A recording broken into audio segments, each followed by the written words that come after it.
Quiero partir mencionando lo último, que este dicho se ha divulgado entre los judíos hasta el día de hoy. ¿Cuál es el dicho? Que Jesús no resucitó, que lo hurtaron. Y hubo algo que es muy conocido en nuestros días, hubo coima. ¿Saben lo que significa la palabra? Coima. Les pagaron para que mintiesen. ¿Por qué creemos nosotros? Es una pregunta que voy a tratar de responder. ¿Por qué creemos nosotros? Jesús vive. ¿Vive realmente? Me acuerdo que hace años atrás cantábamos un corito que decía: Jesús no está muerto, Él está vivo. ¿De acuerdo? Jesús no está muerto, Él está... Y decía, andaba con las manos, con los pies de media vuelta, tremenda. Cantábamos, Jesús está muerto. Pero también hay una parte que decía: una cosa estoy sintiendo aquí y ahora, que Jesús está en este lugar. Y aquí hay un problema que da validez a la pregunta: ¿por qué creemos? ¿Por qué podemos decir que Jesús está vivo? Fíjate que las mujeres, cuando fueron al sepulcro, estábamos leyendo esta mañana en el Evangelio de Marcos, se llevaron el tremendo susto de Jesús había resucitado, porque ellas no esperaban la resurrección. Ellos habían ido al sepulcro a ungir un cuerpo muerto. Esa es la realidad. Jesús había muerto, no cabía la menor duda. Los romanos habían certificado que estaba muerto.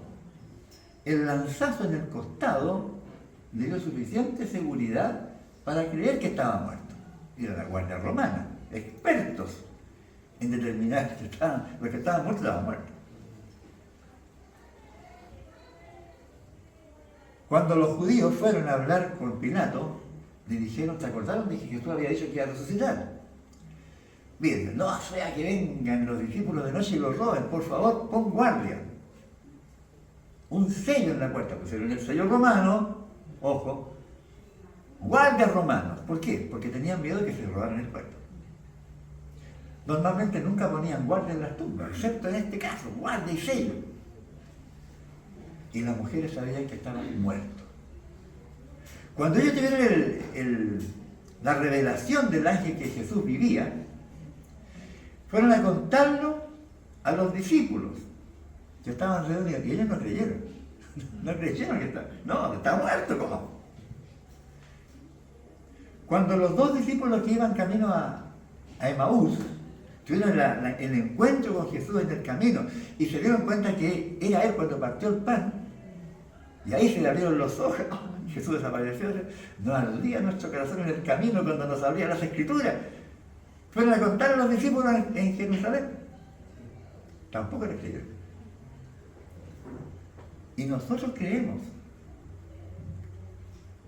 Raro, ¿ah? ¿Por qué creemos? Por la fe. Cuando ellos estaban ahí viendo, estaban contando los que venían de Emaús, Jesús tuvo que aparecer en medio. Y ahí creyeron. Cuando le contaron a Tomás lo que había pasado, no, dijo Tomás, yo no creo. Si no veo sus heridas, si miro las manos en su costado, ahí voy a creer. Tomás estuvo 7 días sufriendo porque no creía. Al 8º día Jesús apareció, ahí estaba Tomás, ahí creyó. Jesús le dijo: porque me viste, Tomás, creíste. Más bienaventurados los que no vieron y creyeron. Hermano, hermana, si tú crees, eres un bienaventurado. Porque has creído sin ver. Y somos bienaventurados porque es un tema de fe, no de sentimiento. Y con esto le quiero dar un palo fuerte en la cabeza a todos los que dependen de los sentimientos. Porque en ninguna parte de la Biblia dice que tenemos que sentir. El sentimiento viene. La alegría viene.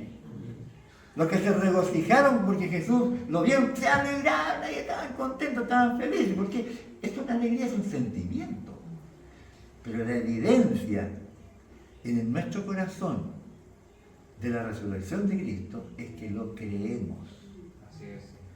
Y ese creer es una fe que viene de Dios. Amén. Es un milagro que ocurre en el corazón de la persona que, siendo incrédulo, Dios le ha dado la gracia de creer. Los sentimientos pasan. A veces uno está muy contento porque está un acontecimiento, sea el que sea, somos felices. Y de repente ocurre algo, una mala noticia, y los sentimientos se vienen al suelo. Y así a veces algunos hermanos que ponen, dicen, yo creo al Señor porque yo siento su presencia. Pero no es malo sentir. Pero la Biblia no respalda el sentimiento, sino la fe. Amén. La fe, creer, porque es un don de Dios, es un fruto del Espíritu Santo. Cualquiera no cree. Ahora bien, nosotros tenemos, como iglesia histórica, el credo de los apóstoles. Y todos lo hemos leído, especialmente en Santa Cena. Creo en Dios Padre Todopoderoso. No voy a ver entero. Dice puras verdades. El credo es un resumen de la fe. Pero no porque estemos de acuerdo con el credo, quiere decir que creamos. Es muy fácil.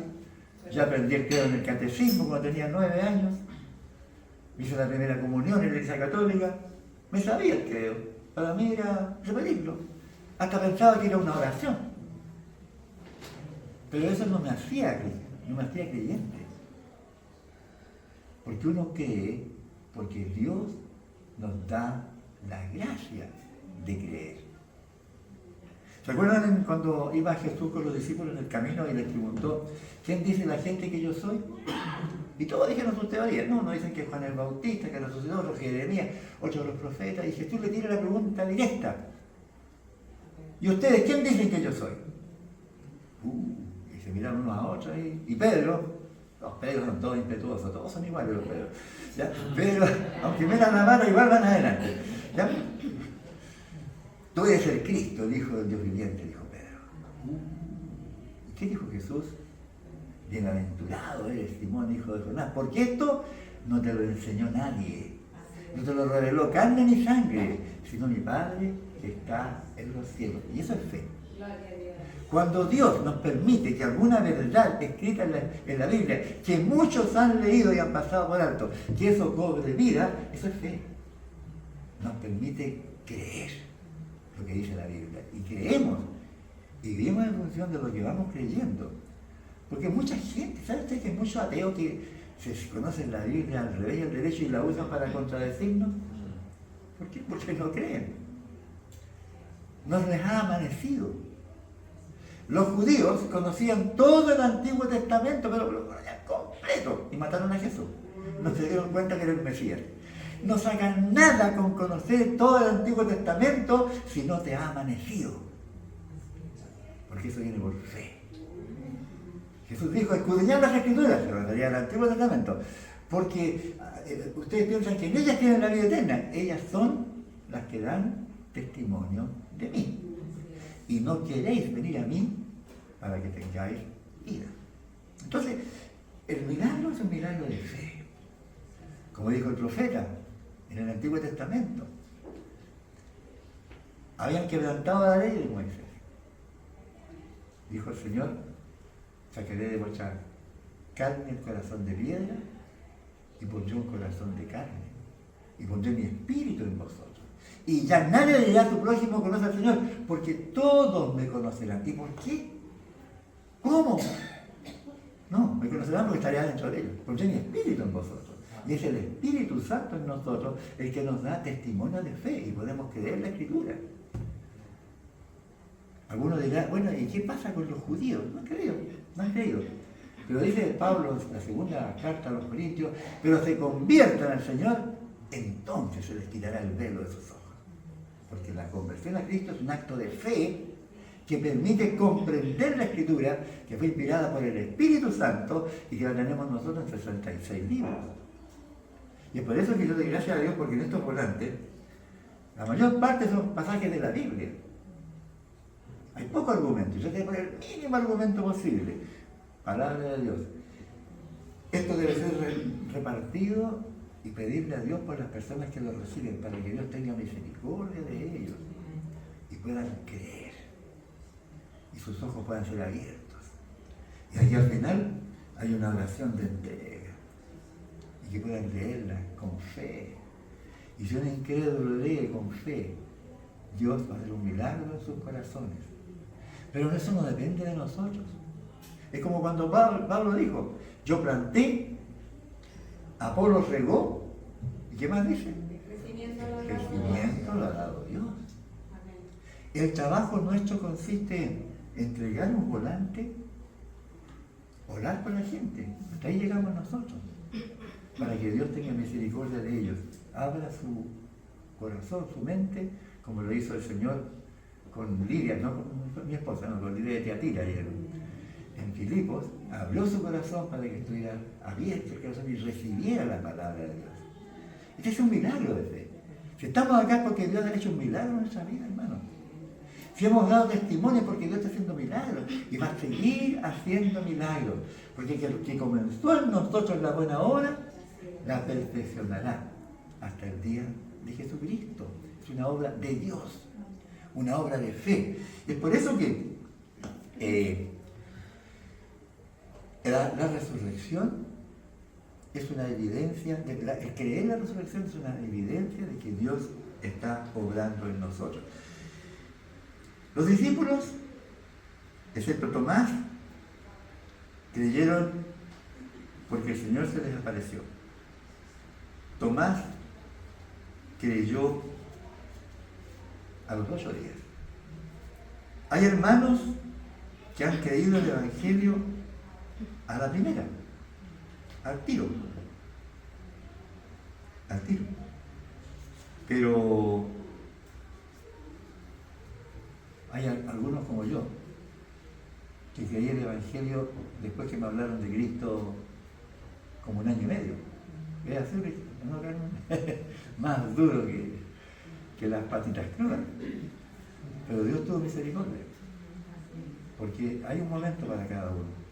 Y quiero aterrizar lo que estoy diciendo en algo que se convirtió en un credo, en una palabra de fe que la gente de aquel tiempo repitió con convicción. Está en Romanos 10, versículo 8, en su segunda parte.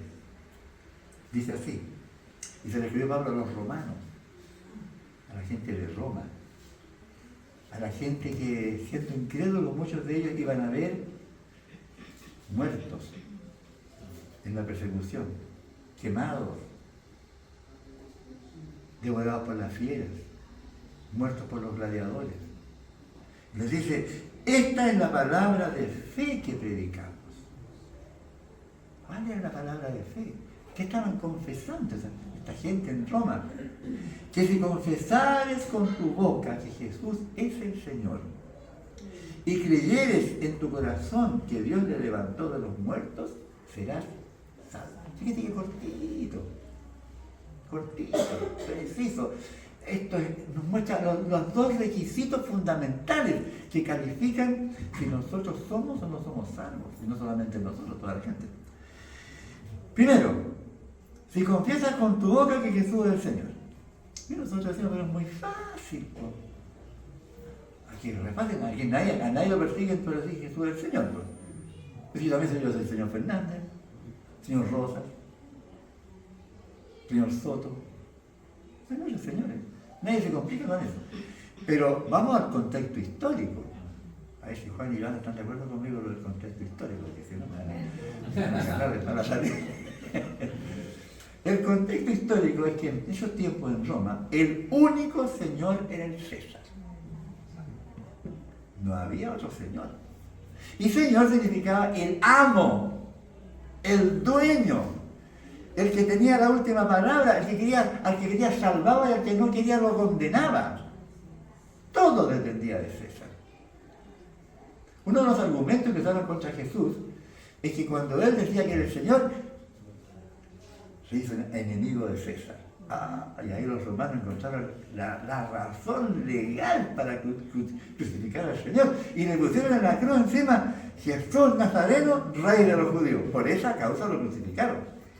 Porque en el imperio había un solo Señor y era el César. Y los jerarcas de la religión judía usaron ese argumento como para condenarlo. Porque ellos lo querían condenar porque decían que había dicho que era Dios. Esa era la herejía, según ellos. Pero usaron el argumento legal de que se había proclamado rey, la autoridad máxima. Por tanto, si algún romano o alguna persona en el imperio romano se le ocurría decir que Jesucristo era el Señor, significaba muerte. Era un buen filtro. Un tremendo filtro. No cualquiera iba a decir que Jesucristo es el Señor, porque estaba exponiendo su vida a la muerte. La gran pregunta es esto: ¿cómo aplicamos esto nosotros? Porque si cualquiera puede decir Jesucristo es el Señor y nadie le va a complicar la vida, ¿cómo aterrizamos esto en nuestra experiencia? Muy simple. Si cualquiera de nosotros, Jesucristo es el Señor, dice esto, está diciendo todo lo demás que circula en la sociedad es mentira. La única autoridad es Cristo. Si algún presidente de la República viene a decir yo soy el que manda, nosotros Jesucristo es el que manda. Tú soy el presidente, no manda. Nuestro rey es Jesús.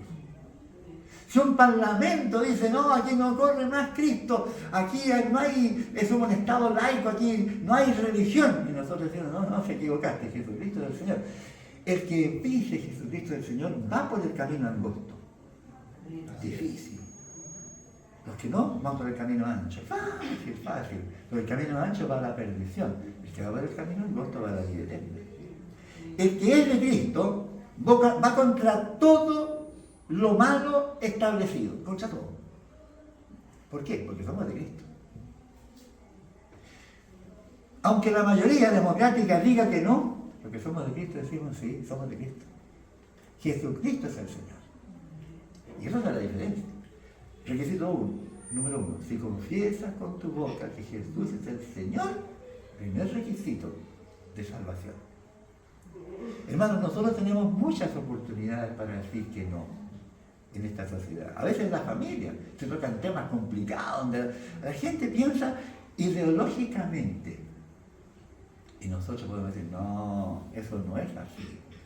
Porque el Señor dice en su palabra, y no le vamos a llevar la corriente, vamos a decir que no. ¿Por qué? Porque el Señor dice. La autoridad de la iglesia está en la Biblia. Revelada por Dios, mediante el Espíritu Santo, a 66 personas que escribieron. Esta es nuestra autoridad. No lo que dice la mayoría. Lo que dice la mayoría, como dicen algunos chiquillos por ahí, vale hombro. No vale. Nada. Da lo mismo.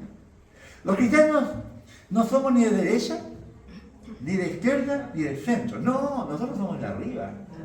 Somos de arriba. Somos del Rey de Reyes, Señor de Señores. Los políticos pues, se equivocan, no dicen nada más. Se equivocan. Toman decisiones equivocadas. Son políticos. Quieren estar bien con Dios y con el diablo. El problema es que están bien con el diablo, ¿no? Nosotros no somos de acá, de la tierra. Nuestro reino no es de este mundo. Si en esta vida solamente esperamos en Cristo, somos los más dignos de lástima de todos los hombres. Nosotros vivimos para un reino eterno. Somos de Cristo. Él es nuestro Señor. Y lo segundo, si lo primero significa sentencia de muerte, porque estamos diciendo que Jesús es nuestro Señor, lo segundo arregla el problema. Porque lo segundo dice, y creyeres en tu corazón que Dios te levantó de los muertos, serás salvo. ¿Y sabes que esta segunda parte es lo que valida la primera? Porque los cristianos decían, bueno, ya, si me van a matar, que me maten. Total, voy a resucitar. Simple. Así es. Súper simple. Nos van a llevar a la fiesta. Dice la historia, a ver si ustedes me respaldan, Juan y Joana. Yo he leído que los cristianos cantaban cuando le llevaban al circo romano. ¿Quién entiende eso? ¿Quién entiende eso? Lo más que hacían algunos cuando eran muertos injustamente era maldecir al que los daba muerte. Los cristianos no. Aceptaban la muerte porque sabían que después de esta vida, no como dicen muchos actualmente, dicen después de esta vida no hay otra. No, después de esta vida hay otra y es mucho mejor. Amén. Esa es la fe, esa fe que da el Señor. Y es por eso que cuando nosotros podemos decir que creemos en la resurrección de Cristo, es solamente porque el Espíritu Santo nos da esa convicción de fe. Y eso es un milagro. Es un milagro que Dios hace en nuestra vida. Así que el primer milagro que nosotros podemos ver en nuestra propia vida es creer la resurrección del Señor Jesucristo. Pero tiene implicaciones, porque no termina aquí. Que si confesares con tu boca que Jesús es el Señor y creyeres en tu corazón que Dios la levantó de los muertos, serás salvo. ¿Por qué? Porque con el corazón se cree para justicia. ¿Qué justicia? Justificados por la fe, declarados sin culpa por la obra de Cristo, perdonados tus pecados, justo delante de Dios por la fe del que murió por nosotros. Con el corazón se cree para justicia, pero con la boca se confiesa para salvación. Tu testimonio verbal dice, en un contexto adverso, si eres o no de Cristo. Y dije adelante que era difícil el colador. Era el colador, decir que era difícil un colador porque estaba exponiendo la vida. No cualquiera se iba a meter a ser cristiano porque era complicado, nadie quería perder la vida. Pero ¿cuándo cambió esto? Cuando en el año 300 y tanto, creo que fue el 325, no me acuerdo muy bien, no importa. Constantino declaró que la religión cristiana era permitida en el imperio y posteriormente la adoptó como la religión del imperio, le abrió la puerta ancha a todo el paganismo que contaminó la fe cristiana, porque era sumamente ventajoso ser cristiano. Aquí la están dando. ¿Y quién no se hace parte de una religión donde todo se le dé? Y ahí se cumple lo que es la parábola que Jesús contó del trigo y la cizaña. Cuando se sembró trigo, vino el malo y sembró cizaña. Y crecieron juntos. Y los sembradores dijeron, Señor, ¿quieres que arranquemos las cizañas? Dijo Jesús en la palabra. Dijo, no, déjalo que crezcan juntos. Déjalo que crezcan juntos. Pero ¿cuándo se va a separar? En la siega, en la cosecha final. Los justos serán parte del Señor y lo demás será quemado en el fuego. Hoy en día, las iglesias están sembradas con trigo y con cizaña. No nos corresponde a nosotros tratar de arrancar cizaña porque podríamos arrancar trigo. Porque saben que la cizaña es muy parecido, o sea, un incrédulo es muy parecido a un hermano recién convertido. Y a veces pasa que el legalismo se hace tan fuerte que queremos arrancar a aquel que no cumple nuestras normas morales o tradicionales. No nos corresponde hacerlo. Solamente el Señor sabe quién cree y quién no cree. Como dice la Escritura, por sus frutos van a ir siendo conocidos. Y el que cree va a dar testimonio de Cristo, va a tener la certeza en su corazón de que hay resurrección y va a ser parte con el Señor. Pues la Escritura dice, todo aquel que en él creyere no será avergonzado, porque no hay diferencia entre judío y griego, pues el mismo que es Señor de todos es rico para con todos los que le invocan, porque todo aquel que invocare el nombre del Señor será salvo. Y nos dice que todos los anglicanos serán salvos, ni los bautistas, ni los pentecostales, ni las asambleas de Dios, ni etcétera, ni los católicos. No. Todo aquel que invocare el nombre del Señor será salvo. Pues es rico para con todos los que le invocan. Y aquí viene la parte nuestra. Dice así: ¿cómo pues invocarán a aquel en el cual no han creído? ¿Y cómo creerán en aquel de quien no han oído?